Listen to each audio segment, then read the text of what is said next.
ขณะពេលដែលកំពុងតែដើរលេងជាមួយនឹងសត្វឆ្កែក្មេងស្រីម្នាក់បានជួបប្រទះទៅនឹងសត្វចម្លែកតូចមួយឆ្កែគិតថាវាគឺជាសត្វកណ្ដុរហើយឆ្កែគឺស្ទើរតែធ្វើឲ្យវារបួសទៅហើយក៏ប៉ុន្តែសំណាងល្អដែរដែលក្មេងស្រីនោះបានឃើញហើយជួយវាទាន់ពេលទោះបីជានាងមើលយូរប៉ុណ្ណាក៏ដោយក៏មិនអាចនឹងរកឃើញថានេះគឺជាសត្វប្រភេទអ្វីនោះដែរគឺគ្រាន់តែដឹងថាវាមានភ្នែកភ្លឺថ្លាទន់ភ្លន់និងមុខគួរឲ្យស្រឡាញ់ដែលមិនអាចនឹងទ្រាំបានដូច្នេះនាងក៏សម្រេចចិត្តយកវាទៅចិញ្ចឹមនៅឯផ្ទះដំបូងឡើយសត្វតូចនេះវារៀងអៀនខ្មាស់ដែរវាតែងតែលាក់ខ្លួននៅក្នុងស្រោមជើងស្អុយៗក្មេងស្រីនោះក៏បានព្យាយាមប្រើប្រដាប់ក្មេងលេង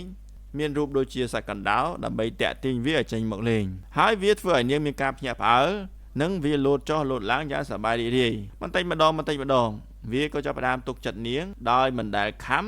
ឬក៏ធ្វើឲ្យមានភាពរញ៉េរញ៉ៃហើយវាតែងតែនៅក្បែរនាងជានិច្ចក្មេងស្រីនោះបានមើលថែវាយ៉ាងយកចិត្តទុកដាក់ដែលឲ្យវាផឹកទឹកដោះពពែជារៀងរាល់ថ្ងៃហើយថែមទាំងរៀបចំបន្ទប់តូចមួយដែលពោពេញទៅដោយប្រដាប់វាលេងទៀតផងវាក៏សប្បាយចិត្តរីករាយហើយវាដូចជាពេញចិត្តទៅនឹងផ្ទះថ្មីរបស់វានេះណាយូរទៅវាក៏បានក្លាយទៅជាមិត្តរបស់នាងដែលមិនអាចបំបែកបានពេលដែលនាងដើរទៅទីណាវានឹងតាមនាងទៅគ្រប់ទីកន្លែងដូចជាស្រមោលតូចមួយអន្ទោលតាមប្រាណនៅពេលដែលនាងទៅធ្វើការវាតែងតែមកលេងជាមួយនាងបន្ទាប់ពីវានឿយហត់ហើយវានឹងដេកនៅក្បែរកុំព្យូទ័ររបស់នាងបើសិនបើវាភ្ញាក់ឡើងហើយរកនាងមិនឃើញវានឹងដើររកពេញផ្ទះខែជាច្រើនបានកន្លងផុតទៅសត្វតូចនេះគឺហាក់ដូចជាមិនធំឡើងទាល់តែសោះវាឆ្លាតវាគួរស្រឡាញ់ហើយថែមទាំងជួយយាមឃ្លាំងដោយចាប់សត្វកណ្ដុរទៀតផង